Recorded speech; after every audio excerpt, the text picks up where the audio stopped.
ఈ guys welcome back to channel భలే ఉన్నాడే మూవీ రివ్యూ తెలుగు. ఈ మూవీ అయితే ఈటీవీ విన్ లో లైవ్ స్ట్రీమింగ్ అవుతుంది, తెలుగులో అవైలబుల్ ఉంది.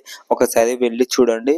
మూవీ అయితే చాలా బాగుంది. మూవీ రన్నింగ్ టైం వచ్చేసి 2 hours 17 minutes అండ్ ఈ మూవీ అయితే కామెడీ జోనర్ లో వచ్చింది. Movie hero heroine name Manisha and Raj Tarun, వీళ్ళే మెయిన్ లీడ్ రోల్. మిగతా క్యారెక్టర్స్ అన్ని జస్టిఫికేషన్ అయితే ఏమంతగా నచ్చలేదు వాళ్ళ క్యారెక్టర్స్.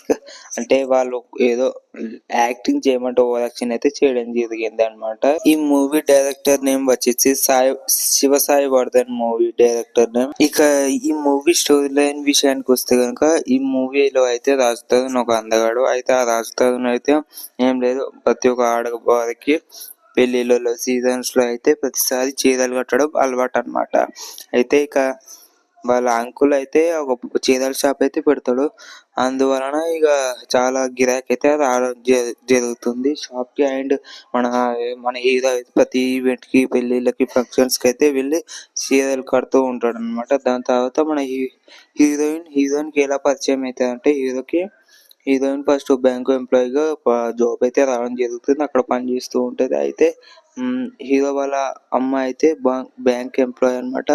అదే అక్కడ బ్యాంకులో పనిచేస్తూ, హీరోయిన్ కూడా అక్కడికి వెళ్ళిన తర్వాత ఫుడ్ తింటది. ఫుడ్ ఎవరు చేసేదంటే మా కొడుకు అని చెప్పేసి అంటే, అవునా మీ కొడుకు పేరు ఏం పేరు అంటే రాధా అని చెప్పేసి అంటది. అప్పుడు షాక్ అయినా అయితే, ఇదేంది ఆడవాళ్ళ పేర్లు పెట్టి అని చెప్పేసి అలా అనమాట.